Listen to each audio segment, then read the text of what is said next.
The latest movie news and reviews to see or not to see.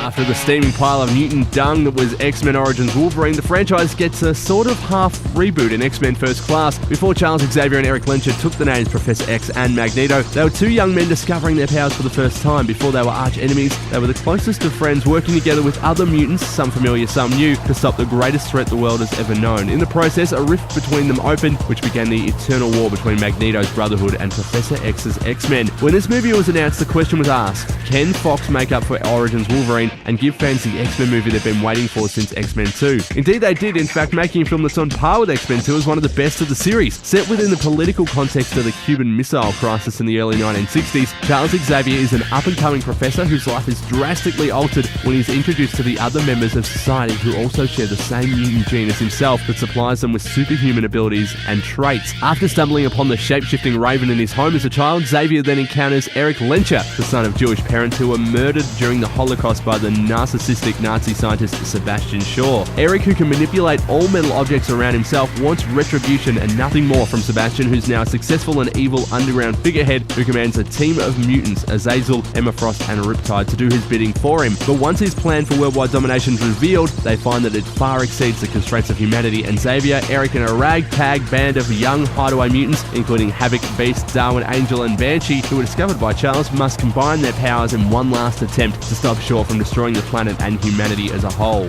Where X-Men First Class works is its two central characters, Charles Xavier, played by James McAvoy, and a rage-fueled Eric Lencher, played brilliantly by Michael Fassbender. Their instant on-screen chemistry provides the drive and ammunition for the plot to carry itself forward. Both characters have differing ideologies, and their constant clashes due to this aspect allows the script to be brought to life. Instead of simply infusing their relationship with formulaic violent clashes, Vaughn's instead opted for more articulated verbal battles between the two characters regarding their stance within the society that they're now becoming a part of. Aside from the script, it would also be rude not to praise the action sequences which take place within the confines of the 1960s X-Men universe. With a modest running time of 2 hours and 10 minutes, there's more than a few well-choreographed action sequences that would adequately satisfy any of the comic book to film aficionados wishing to see this movie. First Class does have its flaws though. Kevin Bacon is very one-dimensional as villain Shaw. I think this is mainly because of the performances of McAvoy and Fassbender. Bacon just doesn't have the charisma that they do, and it shows. Some of the special effects are a little off, but in the end, considering the film was produced in under a year, they've done a great job in such a short amount of time. X-Men First Class is not your typical comic book movie. It may contain certain elements associated with the comic book genre, but by placing a heavy emphasis upon the strength of the plot and the script at the film's core, instead of the action set pieces taking place, director Matthew Vaughn has intended and succeeded in transcending the stereotypical conventions of the genre and has created a film which will appeal to more than just fanboys, but a large cross-section of moviegoers, and a film that may have saved the X-Men franchise. X-Men First Class is available on DVD and Blu-ray now, and I'm giving it a 4 out of 5. Check out more movie reviews online right now to seeornottosee.net.